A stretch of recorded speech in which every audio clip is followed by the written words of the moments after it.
Rachel Reeves has been warned that the changes announced in her budget could lead to businesses cutting investment. Rachel Reeves has been accused of derailing Britain's economic recovery, while the Bank of England warned that UK growth was now projected at zero. In October, Reeves delivered Labour's first budget since taking office, announcing a raft of tax increases for employers, including higher national contributions and lowering the threshold at which these are paid. The increases, which total around £25 billion, were criticised as being anti-business in the wake of the budget, despite Labour pledging to be pro-growth throughout the general election. When Labour took office, Britain had the fastest-growing economy in the G7, but just 5 months later, that now appears to be a distant memory. In a new forecast, the Bank of England downgraded its UK growth outlook for the last 3 months of this year to zero from a previous prediction of 0.3%. Official data published on Wednesday showed inflation rising from 2.3% to 2.6% in November. Shadow Business Secretary Andrew Griffith said, "Today's growth downgrade from the Bank of England follows warnings from almost every business group and forecaster." Rachel Reeves has no feel for how to run an economy. Instead, she has already killed jobs, investment and growth on her watch. Yesterday, the bank announced it would keep interest rates unchanged at 4.75%. In November, the bank's Monetary Policy Committee, MPC, cut the base rate to 4.75% from 5%, marking the second reduction of the year.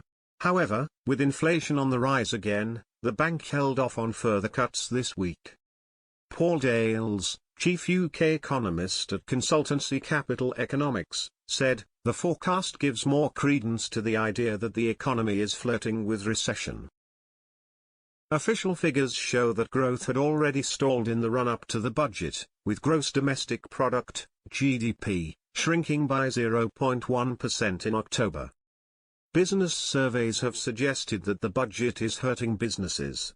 A survey of business conditions published by the bank alongside the rates decision shows that the decision to hike national insurance in the way that they did caught many off guard. Ms. Reeves increased the rate from 13.8% to 15%, lowering the threshold for paying it from £9,100 to £5,000. She also increased the national living wage.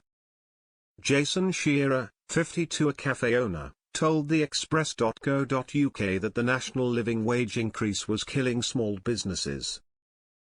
Ben Hicks, owner of Mill Lane Cafe, was also caught off guard by the increases in national insurance and believes it could add £30,000 to his costs next year. He told the Express.co.uk, "We didn't expect the national insurance change. We could maybe foresee an increase in contribution but not the lowering of the threshold at the same time. That was a real curveball to work out how to navigate it."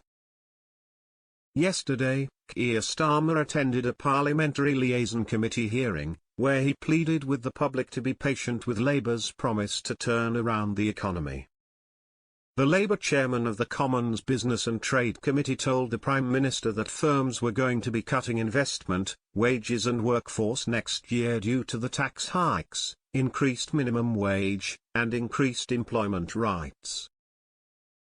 Liam Bryan MP warned that businesses were asking to see a plan for growth and they are struggling to see that right now.